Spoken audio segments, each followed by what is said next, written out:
Bonjour Virginie Martin. Bonjour Jean-Philippe Denis. Virginie Martin, vous êtes professeure à Kedge Business School, vous êtes directrice du Media Lab. Autrice du charme discret des séries, édition Humaine Science. Autrice avec Anne-Lise Melchion de J'assure en géopolitique grâce aux séries. Tous les étudiants vont adorer parcourir Downton Abbey, Borgen, Mad Men, Serviteur du peuple, Le Bureau des légendes, Fauda, j'espère, etc., etc. Enfin, toutes ces séries sur lesquelles on passe des heures et des heures et des heures. C'est peut-être ça la première victoire des séries et des plateformes. c'est certain. Le binge-watching est la première victoire, c'est certain. C'est évident. Alors, on va démarrer par Orange is the New Black. Alors, Orange is the New Black, c'est très important, c'est un moment vraiment de bascule en France notamment, puisque ça arrive en 2014-2015 en France.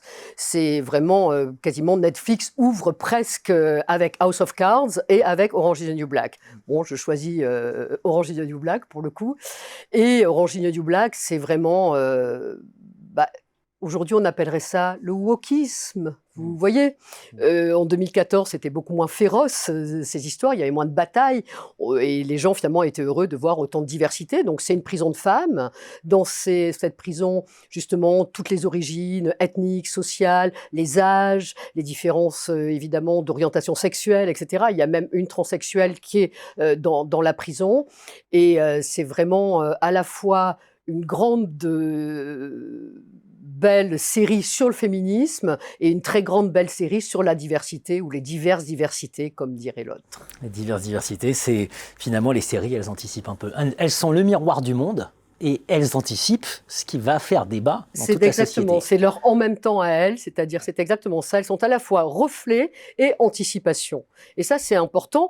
Et du coup, dans l'anticipation, elles sont aussi un peu influence et elles vont aussi façonner nos représentations dominantes inexorablement. Là, on a affaire dans Orange is the New Black à des femmes fortes, toutes, quelles qu'elles soient. Même les plus âgées, très malades, au fin fond de la prison, ce sont quand même des femmes très fortes qui gèrent leur affaire. Et après cela, quelque part, les personnages féminins n'ont plus jamais été pareils et n'ont plus jamais été potiches, si je puis dire, et notamment dans l'univers des séries. Parce qu'aussi, il y a de très grandes réalisatrices, de très grandes productrices, comme Shonda Rhimes, typiquement.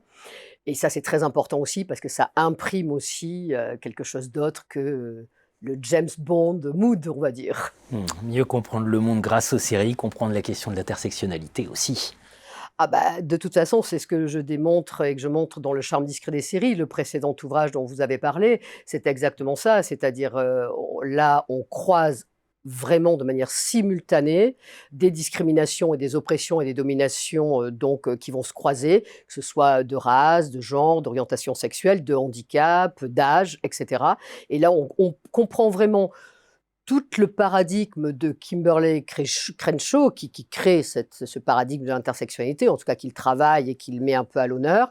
Et là, on le voit sous nos yeux. Pourtant, tout en se distrayant, si je puis dire, tout en étant devant une fiction, eh bien, toute la sociologie de l'intersectionnalité et des dominations croisées se met en route.